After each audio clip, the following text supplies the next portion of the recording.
अखिलेश की रणनीति के जवाब में भाजपा ने भी खेला पीडीए कार्ड। 2 पिछड़े, 1 दलित और 1 अगड़े को बनाया मंत्री। योगी सरकार ने अपने दूसरे कार्यकाल के पहले मंत्रिमंडल विस्तार से समाजवादी पार्टी की पिछड़ा, दलित और अल्पसंख्यक पीडीए कार्ड पर अपना पिछड़ा, दलित और अगड़ा पीडीए कार्ड चला है।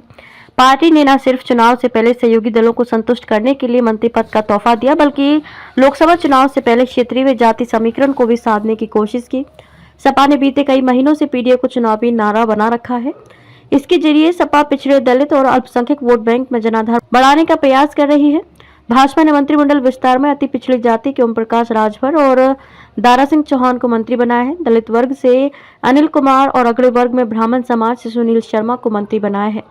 जानकारों का मानना है कि सुबह सपा के अलग होने से 2019 और 2022 में भाजपा को पूर्वांचल में नुकसान हुआ था।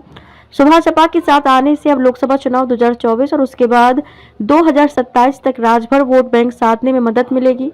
सरकार में पश्चिमी यूपी से ब्राह्मण समाज का प्रतिनिधित्व नहीं था, उस कमी को भी पूरा किया गया है। भाजपा ने रालोद को लोकसभा की और विधान परिषद की 1 सीट गठबंधन में दी है। रालोद ने 1 लोकसभा व 1 विधान परिषद सीट, जाट समाज को 1 लोकसभा सीट पर गुर्जर समाज को मौका दिया है। जानकारों के मुताबिक भाजपा ने इस गठबंधन के जरिए जहां पश्चिमी यूपी में जाट व गुर्जर वोट बैंक को साधा है, वहीं मंत्रिमंडल में रालोद से दलित समाज को मौका देकर जाटा वोट बैंक साधने का प्रयास भी किया है। इसलिए कराया लंबा इंतजार। राजनीतिक विश्लेषक मानते हैं कि भाजपा ने तय रणनीति के तहत मंत्रिमंडल विस्तार को चुनाव के करीब तक टाला। सुबह सपा मुखिया ओम प्रकाश राजभर को लंबा इंतजार कराकर स्पष्ट संदेश दिया गया कि सियासत में आरोप प्रत्यारोप के बावजूद मर्यादा की सीमा लांघने से बचना चाहिए। दूसरा, राजभर को पहले मंत्री बना दिया जाता तो लोकसभा चुनाव के टिकट बंटवारे में उनका मोलभाव बढ़ता। अब मंत्री बनाने से उन्हें 1 सीट पर संतुष्ट करना आसान होगा। दारा सिंह को भी लंबा इंतजार कराकर चुनाव से पहले पार्टी छोड़कर जाने की गलती का एहसास कराया गया।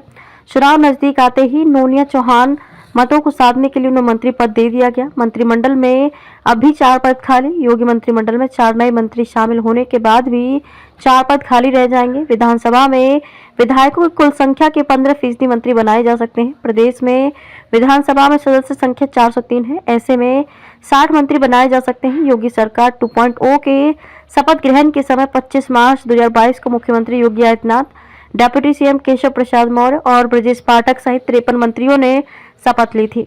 इनमें से जुलाई 2022 में योगी सरकार के पंचायती राज मंत्री भूपेंद्र सिंह चौधरी को भाजपा के प्रदेश अध्यक्ष बनाए जाने के बाद उन्होंने मंत्री पद से इस्तीफा दे दिया था। योगी सरकार में 52 मंत्री थे। 4 नए मंत्री शामिल होने के बाद मंत्रिमंडल में 56 सदस्य हो गए। मंत्रिमंडल में अभी भी 4 पद खाली हैं।